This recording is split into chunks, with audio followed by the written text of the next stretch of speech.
Morning, Malar. Good The morning. universe is stretching us. Let's put it there. Since we are talking about resilience today morning, our resilience is being tested. So good morning, everybody. Good morning. We have early riser. Good morning, Soma Sundram. He accidentally bumped into our live session last week and he's joined us again. This guy is star by himself. All right, so Sham, how are you? I'm fine. How are you? Good morning, KL. I am good. And why are you not in pink today? Can you tell me? Because I needed some sunshine in my life. Okay. It was feeling really dark, and I said, I need something bright to brighten me. Right, you're okay. Pink was not enough, huh? You needed a yellow, I zig. needed yellow, and maybe I'm just excited about meeting you soon. So first yellow, then probably orange. But let's say good morning. Hi, Louis, Mariah. Good morning. Good morning, Morning, Soma. Louis. And we have a very interesting guest today, Sham. Yes. Now the question is if we're going to see her because of some technical glitch that we're trying to sort out in the back end. But yeah, yeah, we're going to speak to. Fingers crossed. All right. Double. I don't know. I can't do it more than my two fingers. Fingers crossed. We're going to speak to Emillya Soesanto. She is a banker through and through. I just found out that, she's only been in banking. She's only ever worked in banks, right? So there must be something there I think we can dig out in terms of, why, and more than that, right? So Emillya Soesanto is our guest. And, we met Emil. She likes to be called, we call her Emil. We met Emil about a year ago when we were doing some programs for her team.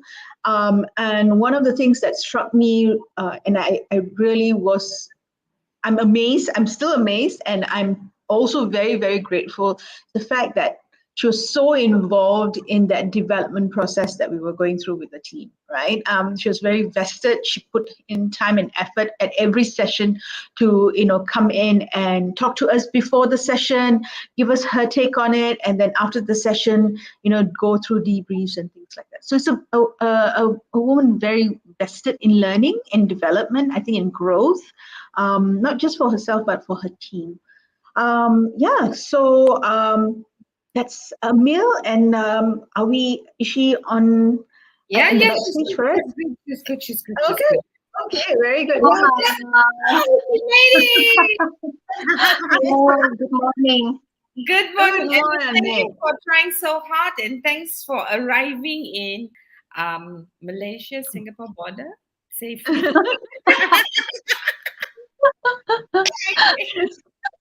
Good to see you. I usually have low blood pressure, but I think now my blood pressure.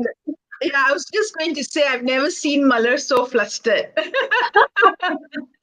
Usually it's the other way around. It's the other way around. I'm the one who'll be doing like that, and usually the cool cat in the Okay, Emil, thank you so much for joining us, and thank you for joining us safely. And you are on a vacation.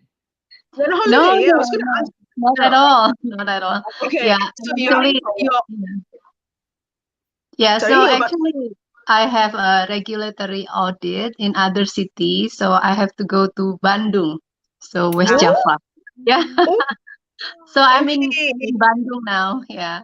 Okay, I am absolutely jealous. Okay, I'm absolutely jealous. So one is Bandung is a lovely place, but more than that, Bandung is very cool, and we're very, very hot right now where we're sitting. I mean, the weather is very hot. Emil, I was just telling Malar this morning that I didn't realize until this morning, literally, that you've only ever been in banking. You've only ever worked in the bank. Yeah. Oh, is that by design, by choice, or was it, the universe decided, or the fates decided that that's where you would be, and so there you are. So tell us, why? Oh, okay. Actually, only in bank and only one bank. So Yeah. yeah. So actually, back when I was in university, my major was finance, right? Corporate finance. But then when I went back to Indonesia, um, I think there are more opportunities in banking compared to corporate finance. So that's why I applied to this bank and I got accepted. The interesting part is because I've I feel that in every role that I took and in every role that I have been taken, I feel like there is role expansion and also development. So throughout my career, I think I have taken several different roles from single contributor, and now I'm leading almost 300 people under my team. So I think that's the background, and I think I've been enjoying every stage of the development itself. Like last year when I met you, Sharm and Malar, I took a new role as sales and distribution head, and believe it or not, that's I think that's like breaking the bias actually. Yeah, breaking the Okay. yeah. All right. Okay, so I've got two questions actually. One, but let me ask you the obvious one, and then we go into the bias question, right? So you said that, in all the roles that you have taken from an individual contributor to where you are right now, it's always been about expansion, and the words you use, expansion learning, right? It's growth. You are growing in it. Was it a function of the bank's culture, or was it a function of the leaders that you were working with? I think it's both. I think it's both because the culture is very important. If there are some companies like maybe I think it depends on the culture of the company itself, Sharm. Some companies are open for internal movement, but then if you don't get the support from your leader, it's impossible to take the ladder, right? To step up, and also to develop yourself. So I think it works both ways. Yeah. Always. Okay. Yeah. I am biased because I've been working with the bank that you are with for a while, so I know a little bit about the cultures. I mean, I'm working from the outside in. I always am from the outside in coming in. So I think you're right. It is the culture definitely does play a role in that. Yeah. And of course, I think you've also been very blessed with the leaders that you've been working with in your progress, right? Yeah. You said your current role was about breaking the bias. It broke the bias. Tell us a little bit more about that. What do you mean by your current role, or being in that role is about breaking biases? Yeah, I know this month is International Women Day month, and Yeah. also the theme is all about women and breaking the bias. But in my opinion, breaking the bias is not only about gender; it's Mm, Nice. also about breaking the bias about how people see you. And sometimes when you are taking a new role, especially from someone who have been in mm, that role for a long time, of course, everybody is questioning whether she can do it or she cannot do it. She's still too mm, young, or maybe like, uh, are you too old for that role? Are you too young for that role? mm. It's not only about gender, right? Correct. So Correct. yeah. So when I took that role, I'm replacing someone who have been in that role for more than 20 years. Mm, Yeah. mm, Of course, there are a lot of challenges, and also I'm managing people who are older than me, younger than me, and also mm, some are more seniors than me. mm, mm. Yeah. And I think I've shared with you and Malar as well the challenges, and also all the thought that she wouldn't be able to be the same, to lead as good as the previous person that I Predecessor. replaced. Yeah. Okay, okay. So she wouldn't be the same. She wouldn't be the same like the other leader, Mm. right? And Yeah. you were in, like you said, in an interesting position in that it was nothing to do with gender because the other leader was it's very easy to say it's a gender thing, right? Yeah. That you're Yeah. taking on, right? But at the same time, your predecessor was is female. She's a lady as well, right? And then she's been in that role for 20 years, right? Yeah. So yeah, that's an interesting insight. Malar, I know you have a question that you want to ask. You have that look. So, Emil, so when I heard you say, it's not just about gender, which I really liked, because we Yes. tend to assume the most obvious external difference that we see, right? But you did say, some people might think you're too young because the previous person was in the role for 20 years, too young, too old, and all of this. Now, when you said that, all of this bias, whether that all the criticism that you're hearing, all the negative voices that you're hearing, right? That you might be too young, or with other people they might be too old. That's the other thing that we hear. So these voices are coming from where? Is it within you, or you actually have heard people saying that about you? Both, Malar. So basically, um, when I take a role, normally I'm very confident that I can do it. Okay. But this role is different. So Mm, because there are a lot of voices out there who are saying, can I do it? Or she won't be as good as the predecessor. It Mm, makes me doubt about myself. And mm, I like the quote before we started this session, just before we start this session, that sometimes the bias, creating unconscious bias. So mm, all these questions about my capability makes me doubt about myself. And at some point, I become so judgmental to other people, to my team, mm, and it's starting to um, drag me out of the track. mm, mm, mm, mm, Yeah. mm. So, but I was very blessed with the leader because I think communication with leader is very important.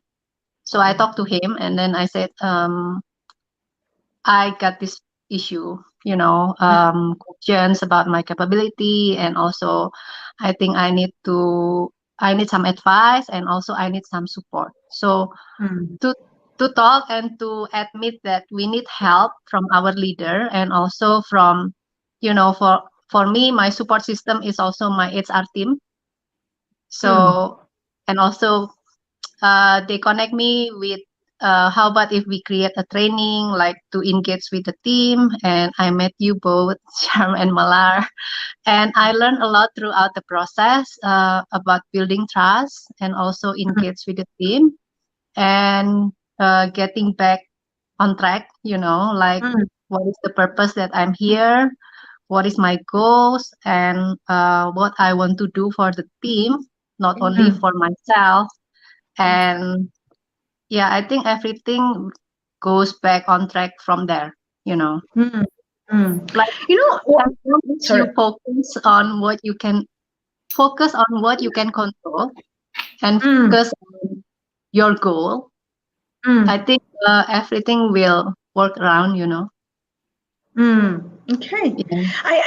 I noticed that you use this this word feedback quite a bit in what you were just saying and sharing with us, right? And I want to just take that. I want to just go down that route a little bit. I know Malar is already plotting the next question around what you said. Focus on something, probably.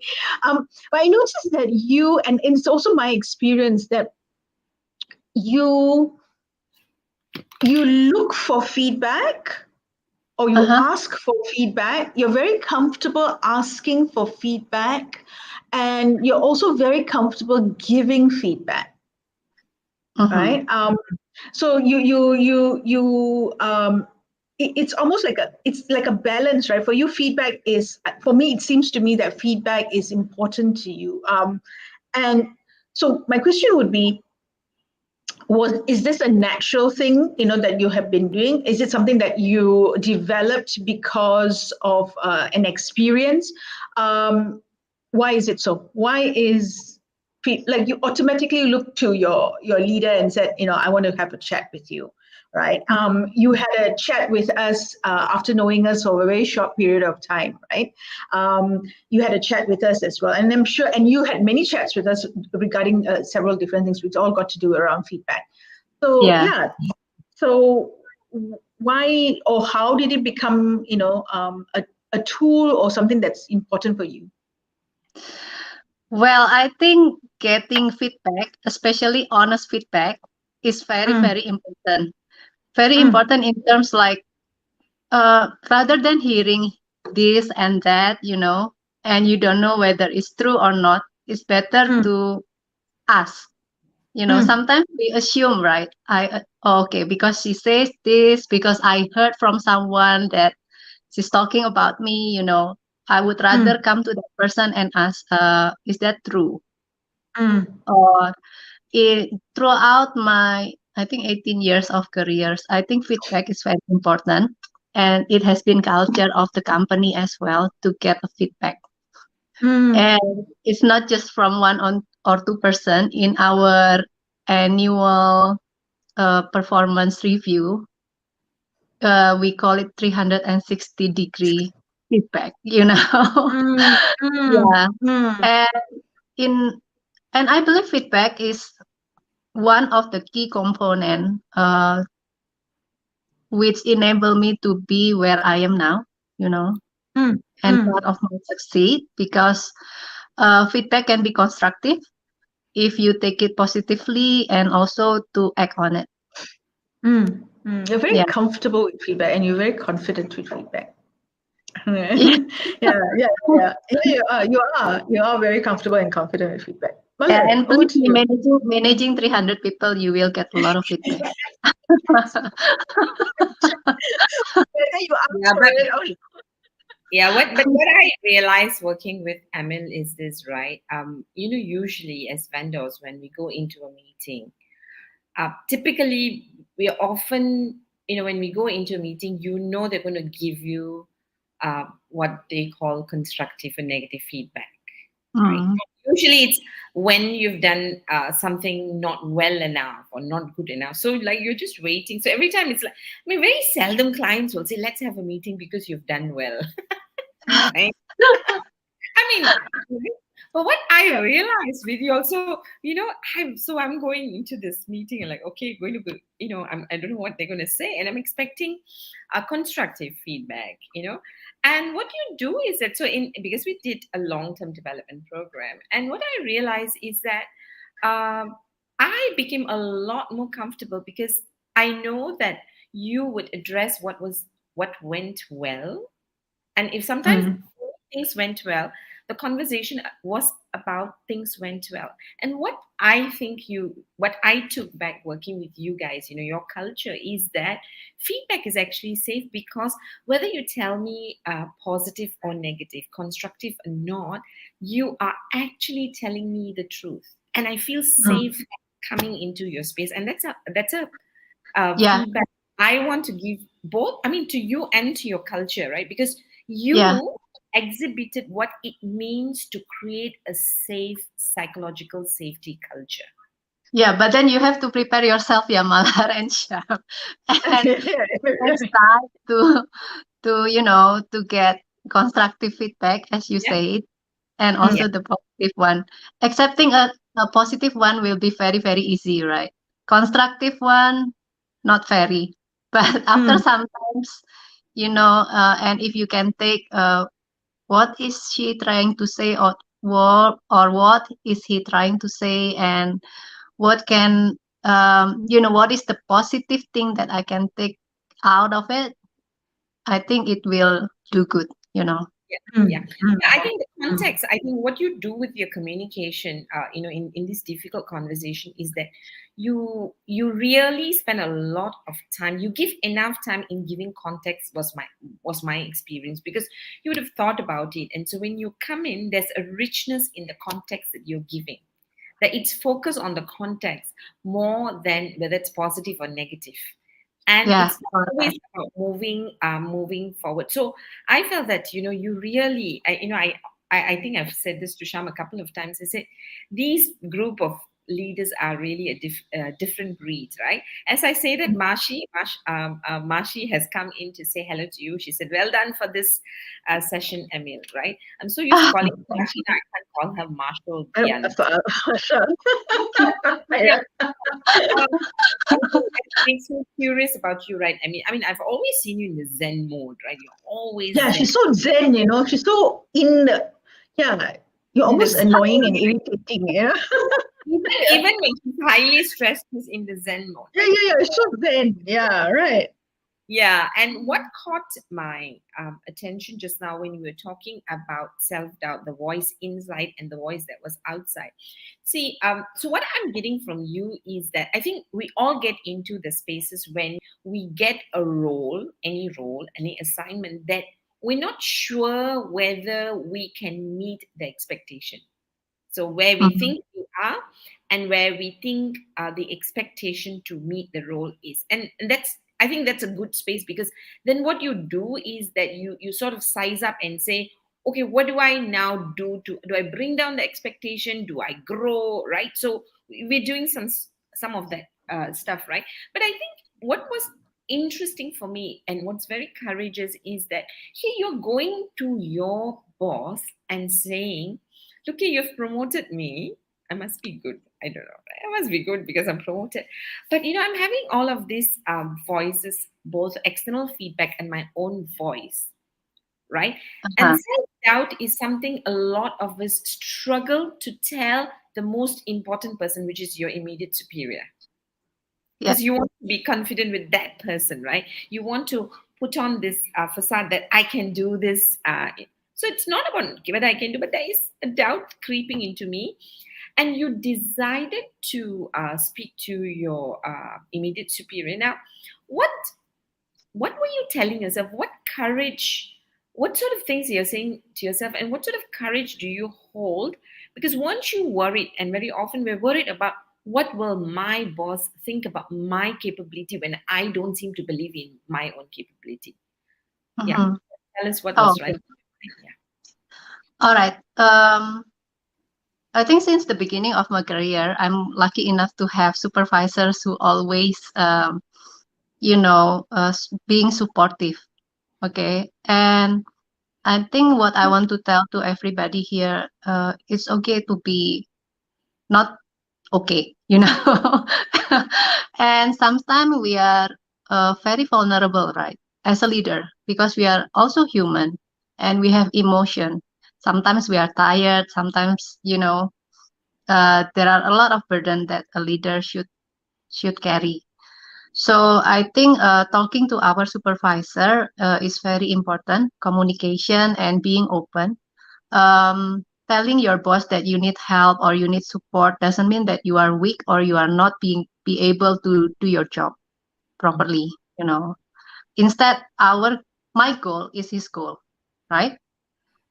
And I think we have the common purpose to see our team growing, to see the business growing. Of course, that's the goal.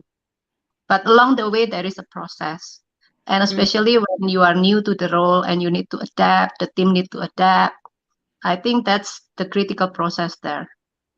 And having this communication and telling your supervisor what to do next. It's more like discussion. It's not like a statement like I want to give up and I cannot handle it. No, it's not like that. Yeah. So I think it's more to what to do. What should we do? Is it okay if I do this, or is it, like you don't come only with problem, but you also come with proposed solution. I think that's very important. So from there you can work on what is good and what is like having an agreed action, agreed plan. So you are not working alone, and your boss is also involved in the process. Yeah. Thanks.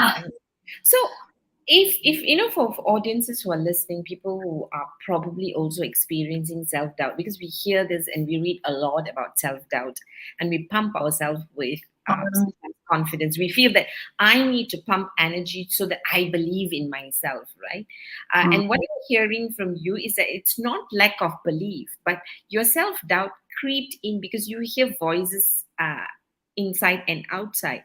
And what you're doing is you're taking it to a person who's not just interested, who might be interested in your career, but more than that, interested in a common goal, right? Now, can you share with us, like, before for leaders who are listening, right? You're a leader talking to another leader, right?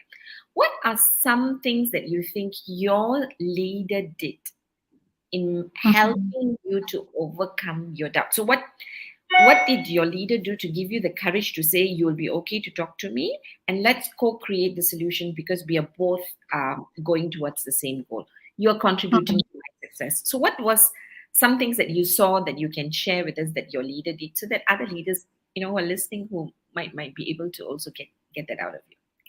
Yeah. I think he highlighted why he trusts me in that position. That's number one. And then number two, he's sharing about his challenge and also not only his challenge, the challenge that the team has, the challenge that the team is facing, and my background and my strength, of course, like for being so long with the company, that can help to bridging the gap. That's number two. So, and number three, he connect me to the right person, to like Marshi and the team, and it helps me to see from different point of view. So it helps me to go back on track, like I said, right? I have self-doubt, and to some point, I feel like I wouldn't be able to do it, But meeting with someone who are experts in their fields, like you and Sharm and also Marshi, helping me a lot to help to know the team better, and also having the same expectation and also working on the same goals. Nice. Nice. It sounds like you and your leader are partners and collaborators, rather than, manager and individual and direct report. The relationship is different, right? The relationships has a different nuance that you're more as partners, you're working as partners and collaborating rather than a hierarchical kind of position. Nice. I can But go one more. Coco, So, yeah, Okay. I love. Oh, yeah, it's already. Yeah, like Shisham can see around ready to go. So what was really interesting again, right, for me is you had self-doubt, you spoke to your superior, and what I also liked about him, and it seems very consistent with your culture, is that, first is he's telling you, hello, we didn't simply promote you. Let me tell you all the reasons why you are on board.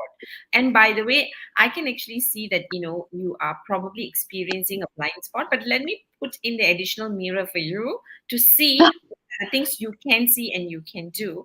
But also acknowledging that you might have some challenges, which is why there were interventions, right? And Yeah, what I also liked about what you said is the fact that he connected you to the right people, right? yeah, Now, and when we're talking about connecting, and you said, you felt that you could now draw on the experience of the expert, which means that you're not trying to be everything. You're not trying to say, I'm going to solve this problem myself. Look, I have a problem, but you know what? I have a solution. I'm not going to learn all of this on my own, but I'm going to pull in experts who can help me deal with my situation and my challenges very, very quickly. And what you did is you got on board people whom you call experts to help you resolve the challenges that you had identified, which might not have been your area of strength, but is required in your role, is what I'm hearing, right? Now, yeah, in exactly. defining and deciding to work with these experts, right? Yeah. And when you bring in and pull in these experts and you put a program, whether it's a training program or other interventions that you've put together to help you get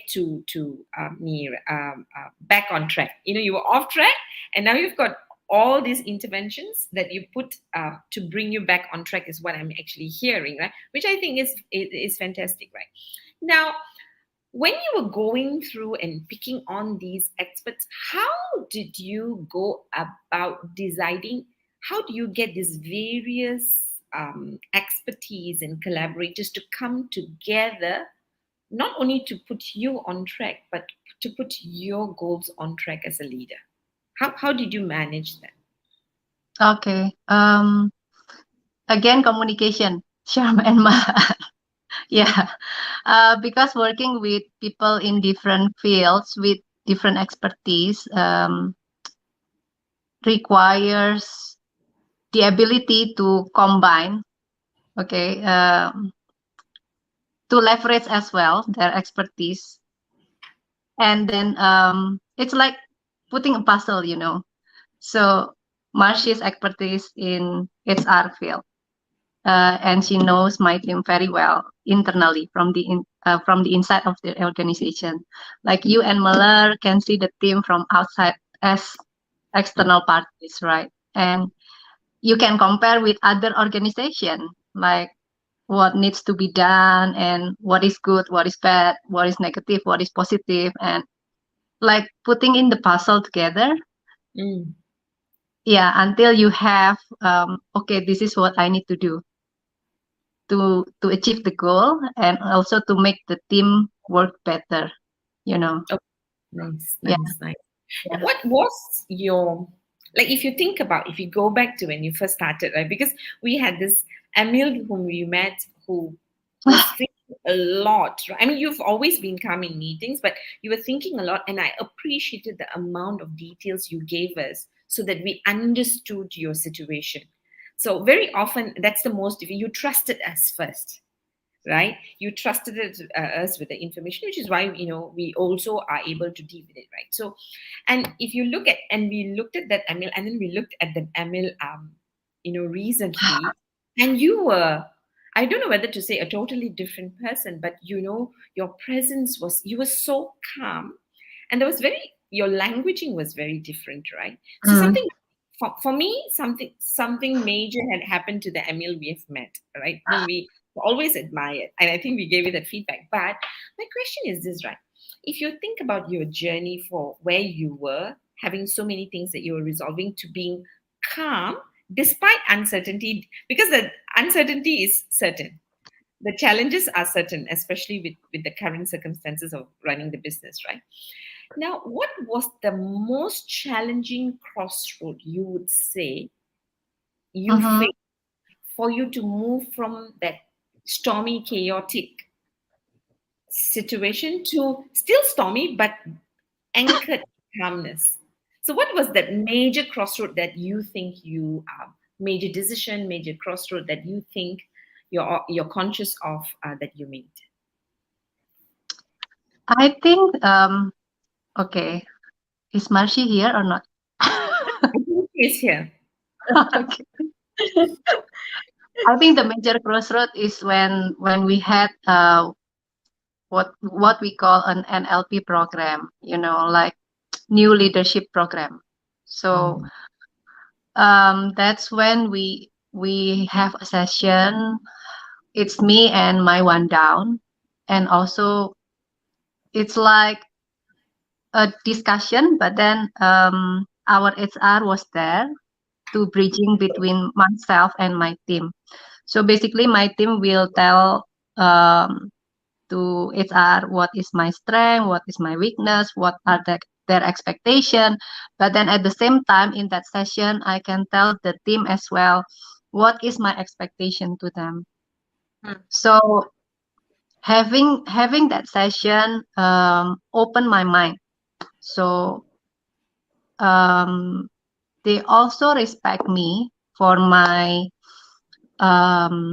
strength and also my ability and also for my reward and recognition that I got from my previous role and why I should be in this role. So after that session, and the most important thing in that session, I also tell the team what is my goal for taking this role for them, for their development, and also for the organization. So from that moment, I can be more focused and I can work better, especially with my one down. And I think that's the most important thing, and also learning to trust the team. It's not only like work on day by day basis and do the BAU, to trust and to leverage their strength as well. So I think that's the crossroad. Yeah. So it's Yeah. actually basically focus on what you can control. It's not I cannot control what people say about me, right? Yeah. But I can control on what I want to do, what I want to achieve, and whether I want to leverage my team, I want to trust my team, or I don't trust my team. That's something that I can control. Yeah. Nice. Nice. Very, very nice. Nice. Um, Very nice. You seem I was sorry. sorry, Karen, you go on.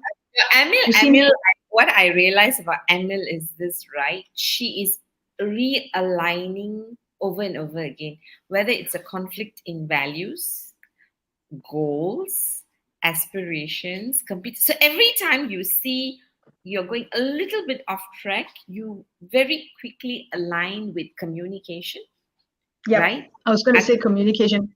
Communication, which then you say, okay, then with that communication, you reveal your blind spot, your unconscious, incompetence. You are able to do that. Say, I have a problem. Now I'm going to reveal, and when you have the conversation, you allow it to reveal your blind spot, and then you resolve it, and you realign back. And what I like about you, Emil, is this, right? I love it when you say, I don't think I'm good at this, but when you're good at something, you're also able to acknowledge that, you know what, I'm not good at this, but I'm good at all of this, but I'm going to bring all of this together. So what if I'm not good at this? And you say it so calmly. I mean, I have to blow my trumpet loudly, but you do it so calmly. So now, Sham. What I'm getting as I hear you share, Emil, in all the questions, one of the things that comes out very, very strongly is communication, and how communication for you is, one, very important. That's one. Number two is you are so confident in your skin that when there is a gap or of any sort, like, right, something that you don't know and you know that somebody else may know, you are so comfortable and confident in your skin to be able to go out and say, you know what, I don't know this, I know you know this, or you know some people who know this, who do I go and speak to, right? Who do we get assistance for? And I think, communication, confidence, right? Comfort in knowing what you can do and cannot do, very, very settled in yourself. I think that you are consistent with that, right? You show that pattern. You're really, really amazingly consistent with that. So my question is, how do you grow up so well? Because when I grow up, I want to be like you as well. It's like, were you always like this? When you first started work till now, was this like this? What's your journey like? You're shaking your head. So what was it like? And how did you grow in this space? When I started work, I was single contributor and I was a relationship manager for 10 years, right? So always very aggressive, and it's not easy to take feedback from others since you are single contributor, and it's always about you and yourself. As long as you achieve goals and as long as you got the target delivered, that's it. I don't care about anybody else, But then with time, I think when I'm taking the leadership role, there is a shift of mindset. So it's not about me anymore. It's about team. Yeah. So, and where do I want to take this team to? Whether I want to take them to develop them to a successful one, or I want to let it just flow, without any goals and direction. I think that changed me a lot, and taking the leadership roles also, whether you like it or not, you have to take feedback, right? And you have to act on it. Whether you want to act negatively or you want to take it positively, it's your choice. So it takes time to be where I am now. So, and I'm still learning, still growing. And yeah, and I keep taking feedback and trying to be better every day.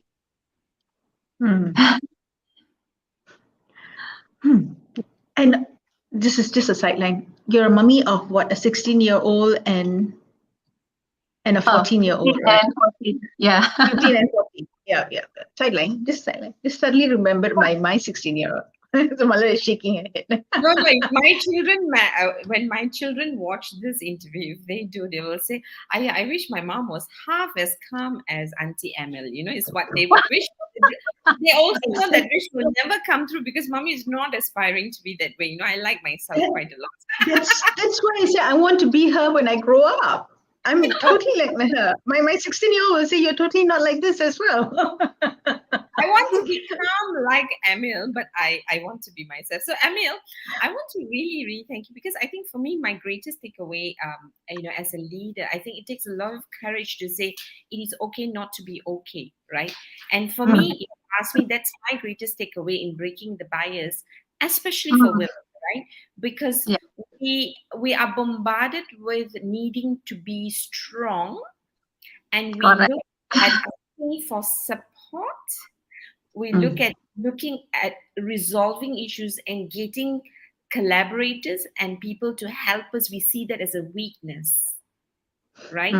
Whereas I think what I've taken away from you is your amazing strength within yourself. So if there's one thing that I will remember about you is how secured you are as a person. All right.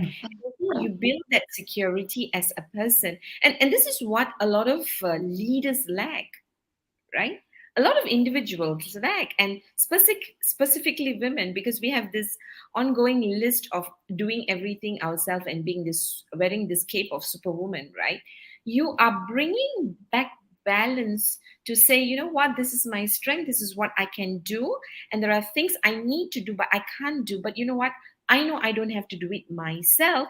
I can seek the help, I can seek the expertise, and all of this is what puts you into balance. But we all know this, right? But it takes courage to have the conversation, to seek feedback, to act on the feedback, and to stay on track with our purpose and goals. Yeah. And for that, you need great character strength. And that's what you've displayed in a quiet way. So you're this typical quiet leader who can go unnoticed because you're so strong on your own, is what I am actually taking back over and over again in the last 40 minutes of conversation with you, Emil. Thank you so Thank you much. so much. Thank you so much for Very this. much. No, thank you for saying yes, and allowing us to give you a way of sharing your story with everyone. Thanks, Yeah, Emil. because Thank you so much. yeah, Yeah. and I think, Emil, to get you here publicly was one thing, but sometimes we see strength as loudness. Today, we saw strength and authenticity coming together in a very elegant and calm form.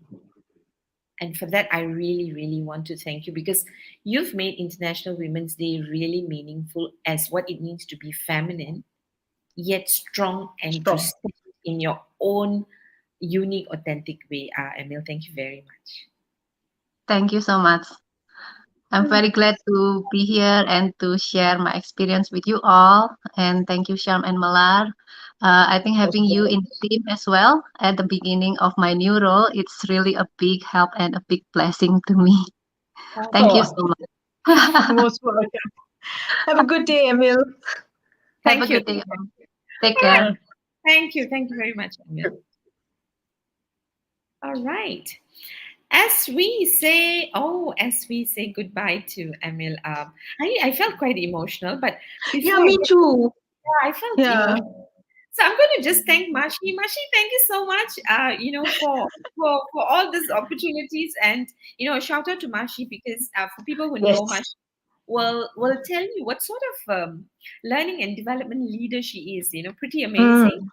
Quite Yes. quite difficult to great expectations, but again, Mashi, they never think too much of communication is too much, right? And that's Mm. them. I'm just going to say hello to Major Prabhakaran, Major Dr. Prabhakaran. He says, "Good morning, beautiful smiles to energize our day," and he says he loves the idea it's okay not to be okay. Another wonderful person who is very vulnerable, and he said you asked a great question to Emil just now, right? So Okay. it's really funny how her calm nature actually Yes. stirred me in a way that is very meaningful and purposeful. And I just felt a lot of pride about authenticity, about elegance, about what it really means to be femininely strong. Well said, Mother. Couldn't have said it better. Like I said, when I grow up, I want to be like. I'll take it offline with you, Singapore. Okay. All right. Malaysia, thank you very much for joining us this week. Next week, we have another guest. Look out for the posts on LinkedIn, either on Malar's post or my LinkedIn post. Either one, we will be seeing you again next week, same time, not same place, different link. But yeah, come join us again. Let's talk to another leader and find out what helps them break the bias, or how they've been breaking the bias so well through their careers. And the journey continues. Malar, over to you. Nice. Okay, I have to accept this compliment because it's Mashi saying, "Thank you for your continuous support to our leaders in the organization, to my work and personal also. Oh, love you, Mashi. Continue the good work. Love you, love you, love you, love you. Okay, so that's another thing, right? Not many people get this privilege of saying I love you to our clients. So, Mashi, thank you. So, Sham, you take care. For the rest of you who join us, thank you for joining us so early in the morning and supporting us. Continue supporting us till we meet up again next Thursday. Stay safe and stay happy. Smile. Sunshine. Bye. Bye bye.